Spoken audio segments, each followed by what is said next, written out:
She texts Billionaire CEO by mistake minutes later. Black cars surround her house. You ever send a text you immediately wished you could take back? Yeah, this isn't that. This is worse. Emily thought she was just venting to her ex. A furious, wine-fueled rant typed out with shaking fingers. She hit send, tossed her phone on the couch, and braced herself for his smug reply. But the screen stayed quiet. No dots, no notification. Just silence. And then headlights. 1, 2, 3 sleek black cars pulling into her street, engines humming low like predators circling prey. Tinted windows, polished chrome catching the glow of the street lamps. This wasn't a pizza delivery or some nosy neighbor. No. These cars belonged to men who didn't knock, they entered. Emily froze at her window, her stomach flipping cold. And within minutes, she realized something terrifying. Her late-night rant hadn't gone to her ex at all. It had landed in the phone of one of the most powerful men in the city, a billionaire CEO with a reputation for crushing anyone who dared to disrespect him. And she had just cussed him out in the most unfiltered way possible. Now, before you assume this is just some petty misunderstanding, let me stop you right there. This isn't about a rich man getting mad at the wrong number. It's about control. It's about intimidation. It's about what happens when an ordinary woman stands her ground against someone who thinks the world bends at his command. Because Emily, she wasn't some trembling bystander. Life had already hardened her. Dead-end jobs, toxic relationships, endless bills stacked higher than her confidence. She'd been underestimated before by bosses, by men, by her own so-called friends. And every time, she swallowed it. She endured. But not this time. This story isn't just about a billionaire flexing his power. It's about what happens when the wrong man underestimates the right woman. And the revenge that follows, let's just say it's not just served. It's chilled, plated, and garnished with a little poetic justice. So buckle up. You're about to hear how one angry misfired text sparked a chain of events that would flip the balance of power on its head. A story that starts with fear, but doesn't end there. And hey, before we dive in, a quick note. If you love stories where justice isn't just served, it's chilled and plated with silver, please hit subscribe. These videos take hours of writing, editing, and emotional recovery from secondhand rage, so your support seriously means the world. Alright, let's rewind. Let's go back to the night it all began. When Emily picked up her phone, typed a message she thought was going to her ex, and unknowingly lit the fuse on something much, much bigger. Emily wasn't the kind of person the world noticed.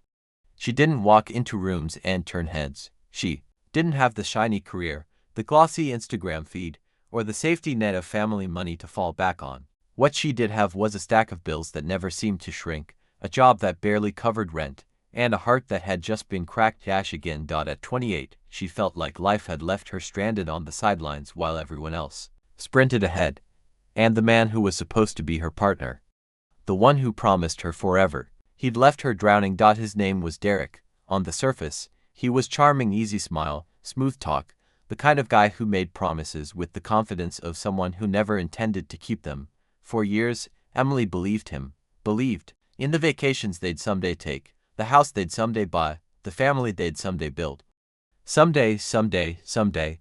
But what Derek actually left her with was credit card debt in her name and a hole in her chest. Oh, and a front row seat to his new relationship because he couldn't stop texting her about it. The audacity. He wanted her to know just how happy he was now, how his new girlfriend was everything he'd been looking for. Cruel. Right, but that was Derek. He thrived on control. Emily tried ignoring him. She muted the notifications, blocked him, unblocked him, argued, cried, begged for peace. Nothing worked. He always found a way to poke at her wounds, to remind her she wasn't enough. So one night, sitting alone in her tiny apartment, the only light coming from the glow of her phone screen, something inside her snapped. She was tired. Tired of being quiet. Tired of carrying the weight of his lies, his games, his smug superiority. The wine helped, sure. 2 glasses in, her filter was gone. She opened the message thread, the one she swore she wouldn't look at again, and her thumbs flew across the screen. No pleasantries. No holding back, just rage. She told him exactly what he was, a selfish coward who built his ego by tearing others down.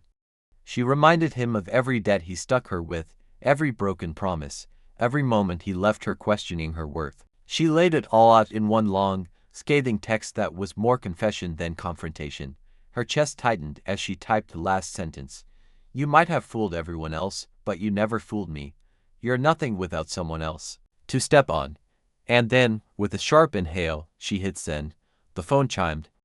Message delivered. Emily dropped it onto the couch cushion beside her, exhaling like she'd just purged poison from her lungs. For the first time in years, she didn't care how Derek would spin it, didn't care if he laughed or retaliated. She just wanted the words out. The silence that followed was strange. No instant reply. No string of insults. No smug little laugh cry. Emoji he loved to send whenever he thought he'd won. Just nothing. Emily frowned, picked up her phone, stared at the glowing screen. Still no response. She brushed it off at first. Maybe he was stunned. Maybe he was typing out some grand defense. Either way, she'd said her piece. But looking back, that's the exact moment her life veered off the rails. Because the message hadn't gone to Derek at all. It had gone to someone else. Someone who didn't take insults lightly. Someone with the power to make an ordinary woman like Emily feel very, very small. And within minutes, she'd see proof of it. Now, let me pause and ask you something. Have you ever sent a message you immediately regretted? Maybe it was a rant, maybe it was something you didn't mean, maybe it was meant for the wrong person. What happened? Did it blow over or did it blow up? Drop your story in the comments. I guarantee Emily isn't alone in this. But Emily, she wasn't about to get a sheepish oops reply or an awkward silence. No. Her mistake was about to announce itself in the most dramatic way possible by rolling down her street in a convoy of black cars, engines humming like thunder. And when she peeked out that window, heart hammering, she realized something chilling. She hadn't just pressed send. She'd lit a fuse. Mily didn't know it yet, but her rant had skipped Derek's inbox entirely.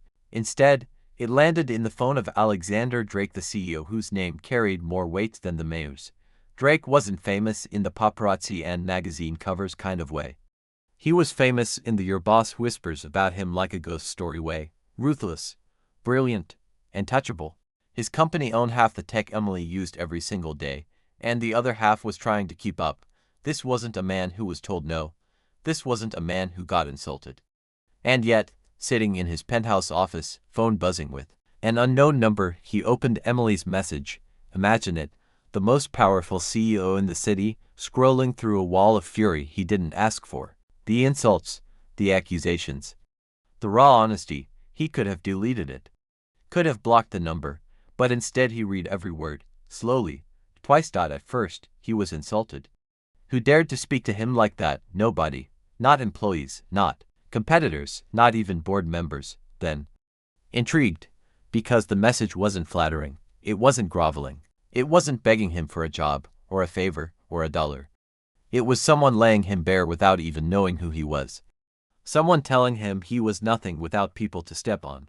For a man like Drake, who'd built an empire on intimidation, those words cut deeper than he wanted to admit. And maybe, just maybe, that amused him too.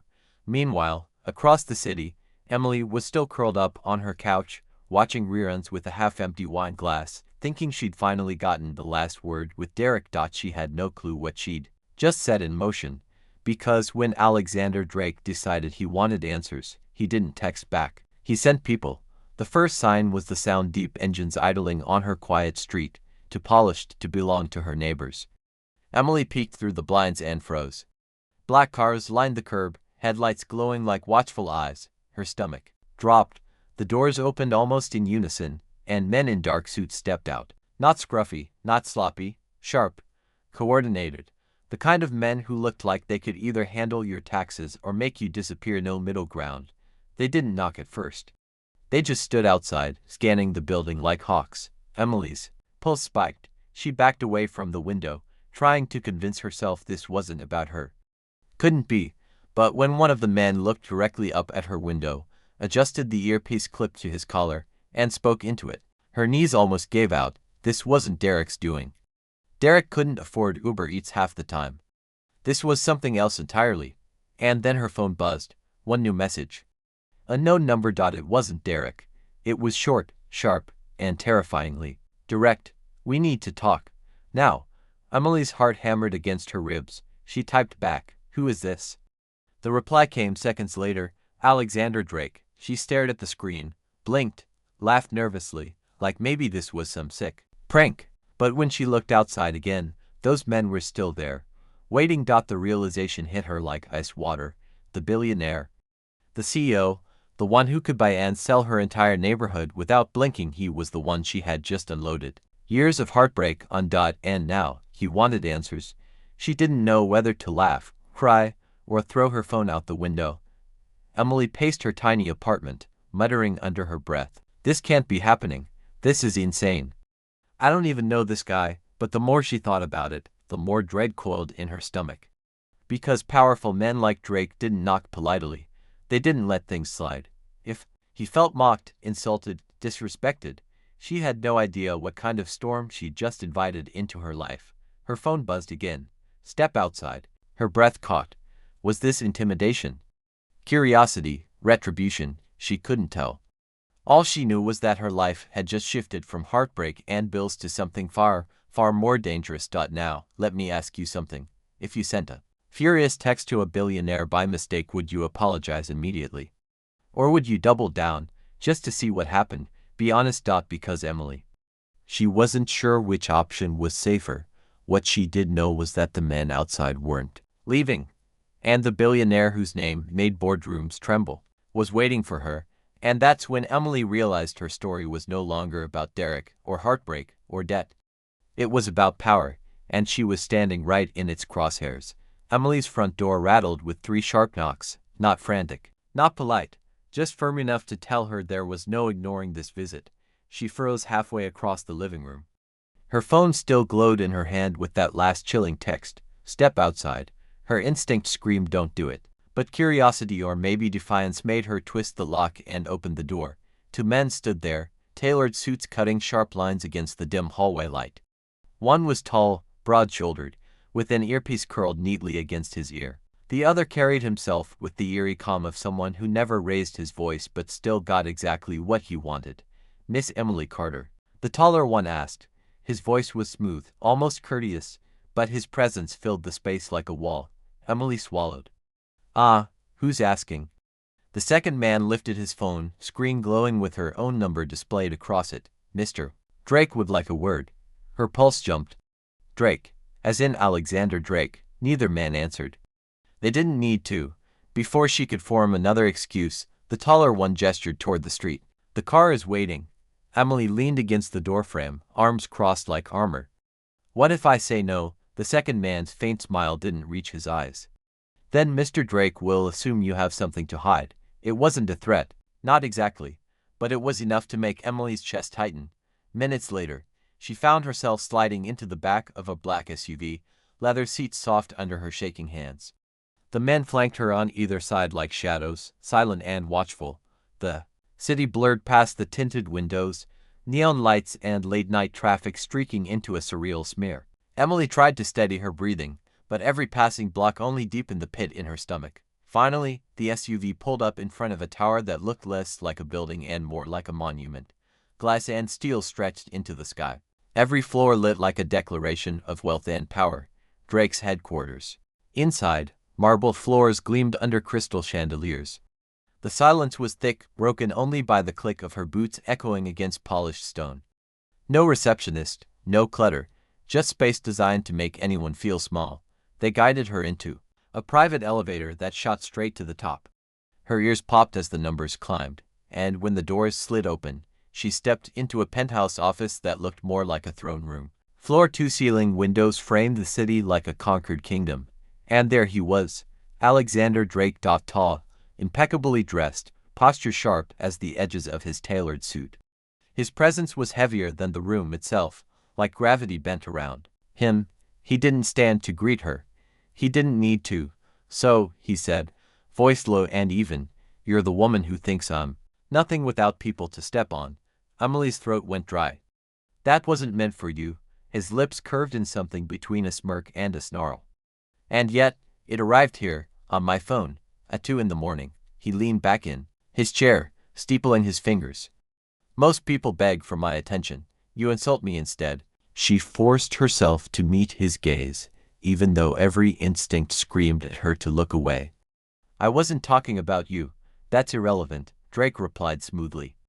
"I don't allow disrespect. Not from competitors. Not from employees. Certainly not from strangers who think they can hide behind a misdial.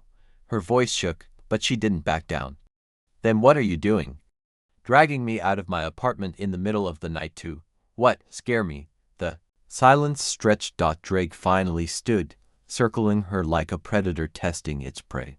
I don't waste time on fear. Fear is cheap, but intention. He stopped in front of her, eyes narrowing.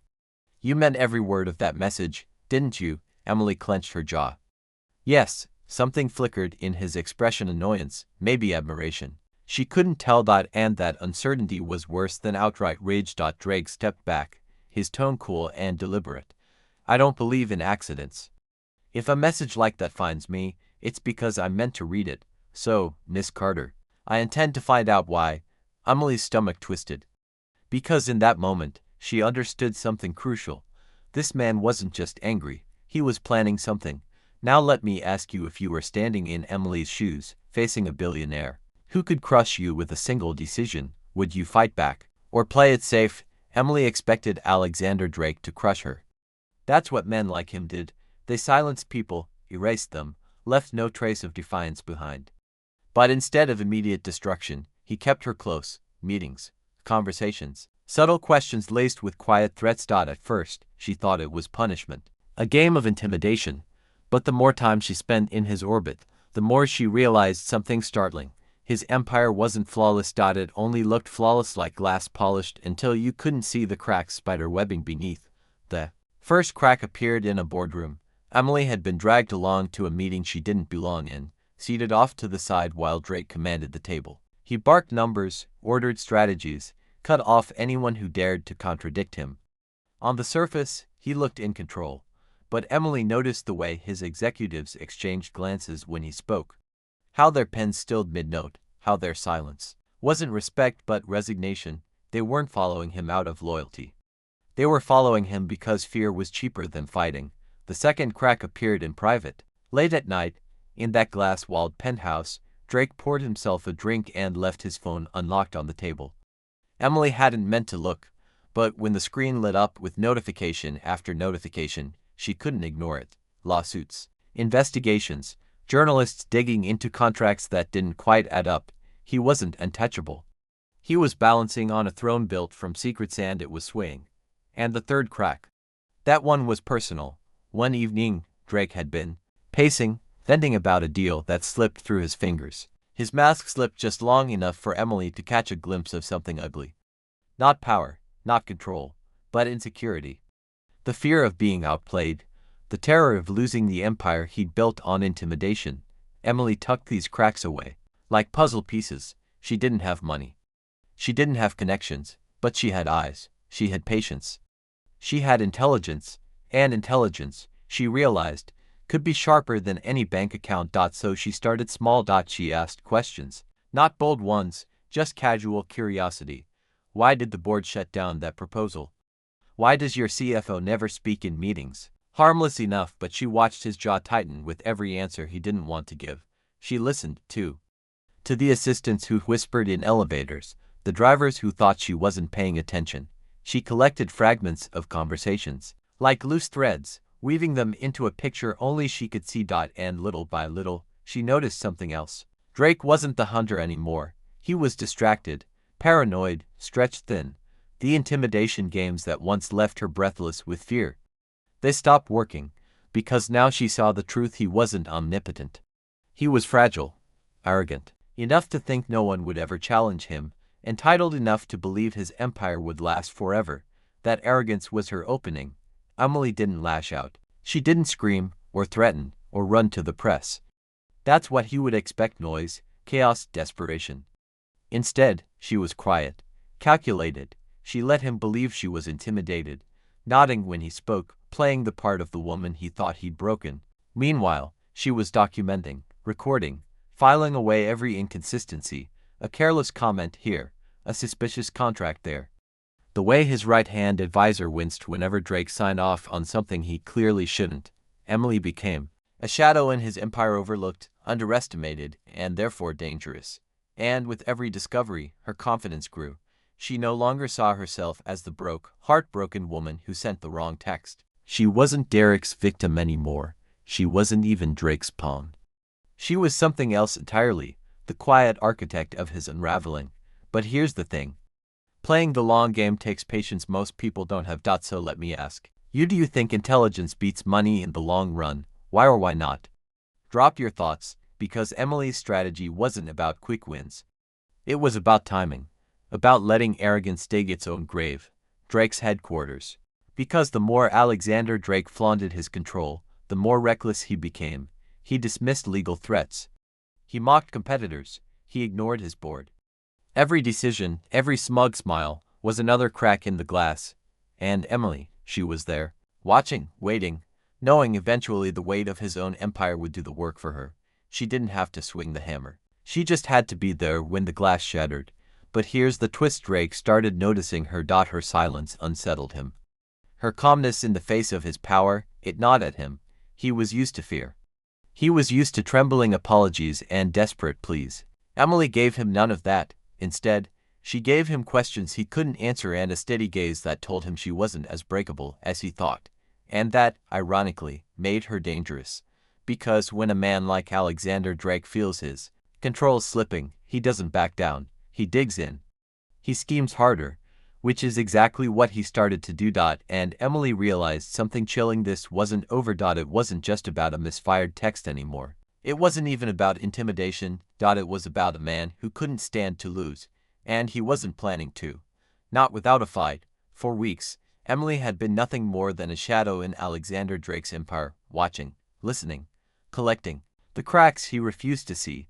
But shadows have a way of stretching when the light changes, and suddenly, the light wasn't on him anymore. It was on her. The shift didn't happen overnight. It started in whispers. A junior analyst, fired without reason, found Emily's number through a friend of a friend. "I don't know why I'm telling you this," she confessed, voice shaking. "But he's been hiding losses for months."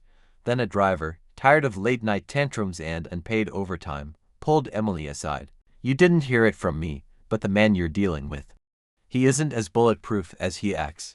Piece by piece, the people who once trembled under Drake's thumb began to defect. Not to the press, not to regulators, to her. Why Emily? Because she listened. Because she didn't bark orders or dangle threats. She wasn't trying to build a rival empire, she was trying to survive his, and that made her human. Meanwhile, Drake's tactics, the intimidation, the black cars, the endless surveillance started to sour. What once made people afraid now made them roll their eyes. Executives grew restless. Partners hesitated to sign deals. Journalists, sensing blood in the water, began circling harder. And Drake? He doubled down. He staged lavish parties in his penthouse, inviting cameras to capture his untouchable lifestyle.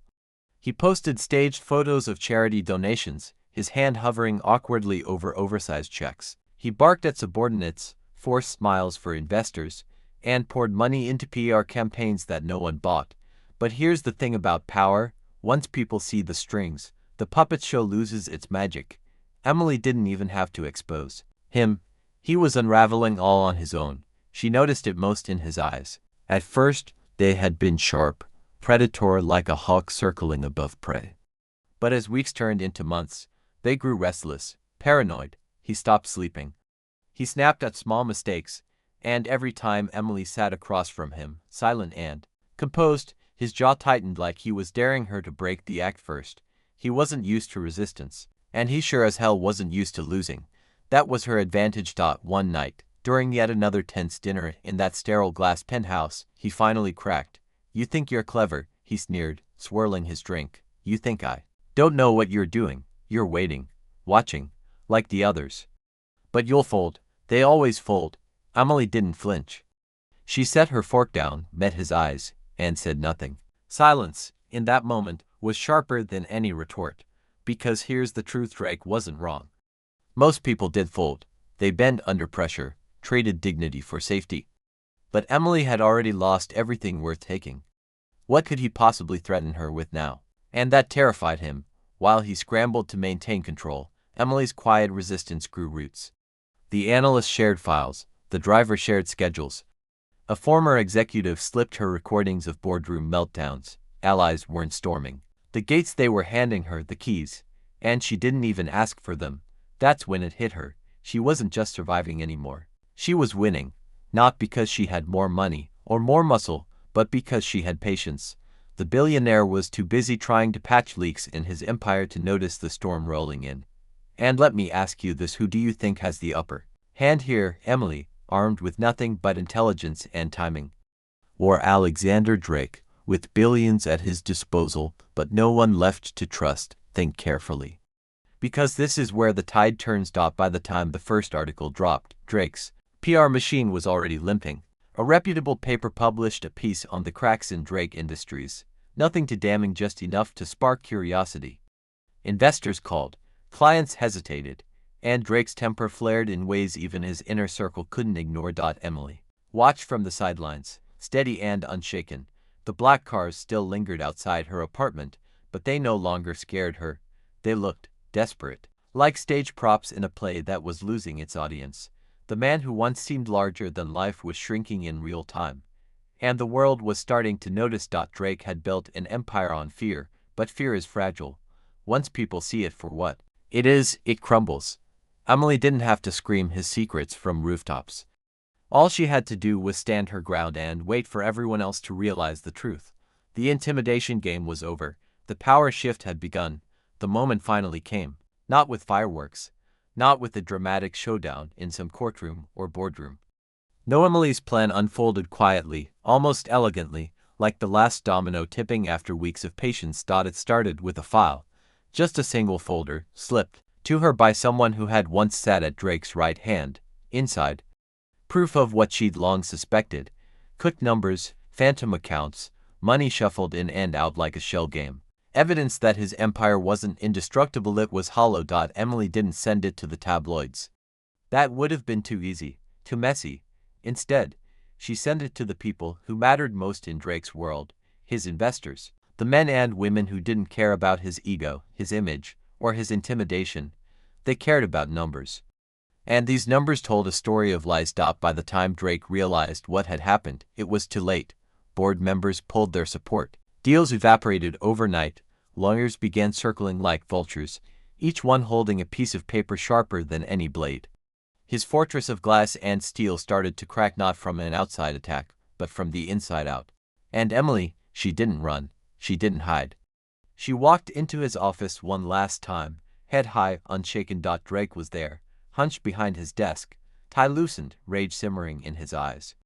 The predator looked tired, cornered. "You think you've won," he spat. Emily tilted her head, calm as ever.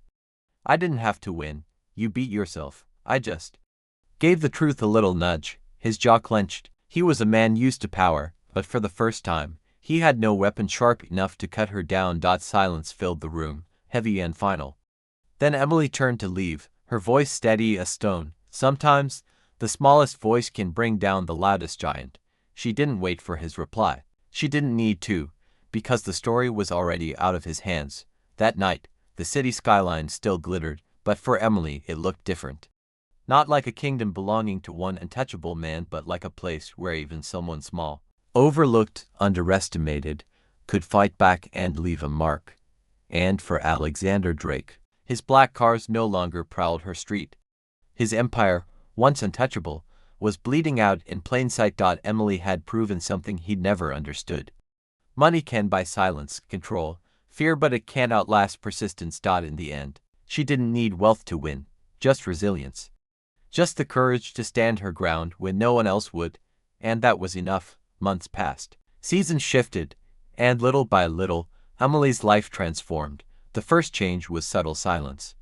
Her phone no longer buzzed with toxic messages from her ex, no longer rang with veiled threats from Drake's men.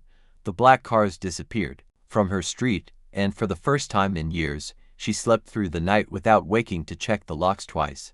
That silence wasn't empty. It was healing. Emily began to rebuild, piece by piece. She found a new apartment, small, sunlit, with windows that actually opened and a kitchen she could call her own. It wasn't luxury, but it was hers. Every mug on the shelf, every plant on the sill felt like a quiet declaration: "I survived. I'm still here." Her ex tried to slither back once. Of course he did. He sent a half-baked apology, something about missing what they had and not realizing what he lost. Emily didn't waste words on him. She simply blocked the number. That was the closure he deserved. Silence, not sympathy. Drake. He was a ghost of headlines now. His empire shattered under investigations, lawsuits, and betrayals from the very people he thought he controlled. Emily never gloated. She didn't need to. Watching him crumble from a distance was proof enough that resilience can outlast arrogance. But the real victory wasn't his downfall. It was her growth. Emily walked taller. She spoke louder. Not reckless, not cruel, just confident. When she entered a room, she no longer shrank into the corners. She claimed her space. She picked up new habits too, long walks in the morning sun. Journaling at night, pouring out thoughts not as rants but as reflections. Slowly, she relearned who she was when she wasn't being diminished or intimidated. And maybe, just maybe, she opened her heart again. Not recklessly, not to someone who promised the world without meaning it, but to someone who listened, someone who saw her strength, not as a threat, but as something worth standing beside. Because love, she realized, wasn't about grand gestures or gilded promises. It was about respect. And respect was something she had learned, finally, to demand. Looking back, Emily could hardly believe how far she'd come. One wrong text, one late-night rant, had thrown her into chaos, but out of that chaos, she had found herself. And here's the thing: strength isn't measured by money or power. It isn't about winning every battle or controlling every outcome. Strength is knowing you can't be silenced. Emily didn't just survive the billionaire. She proved that no matter how loud someone shouts, no matter how big their shadow looms, a single steady voice can hold its ground. And in the end, that voice was hers. Time has a way of softening even the sharpest edges. For Emily, the months that followed weren't about revenge anymore. They were about reclaiming herself. The first sign of change came in her silence. No more buzzing phone with her ex's smug taunts. No more midnight knocks from Drake's men. The quiet was strange at first, almost eerie, but soon she realized it wasn't emptiness, it was peace. She moved into a new apartment, small, sunlit, tucked above a cafe that always smelled of fresh bread. It wasn't luxury, but every detail was hers. The chipped coffee mug, the thrift store lamp, the stack of books by her bed, they weren't reminders of survival. They were proof of independence. Her ex tried once, of course. They always do. A weak apology text, filled with half-truths and just enough charm to remind her why she left. Emily didn't respond. She didn't rage. She just blocked the number. That silence, that was her closure. As for Drake, his empire collapsed under the weight of its own lies. Lawsuits, headlines, partners pulling out. She didn't watch every twist of his downfall. She didn't need to, knowing he no longer had power over her was victory enough. But here's the real twist. Emily's growth wasn't about either of them.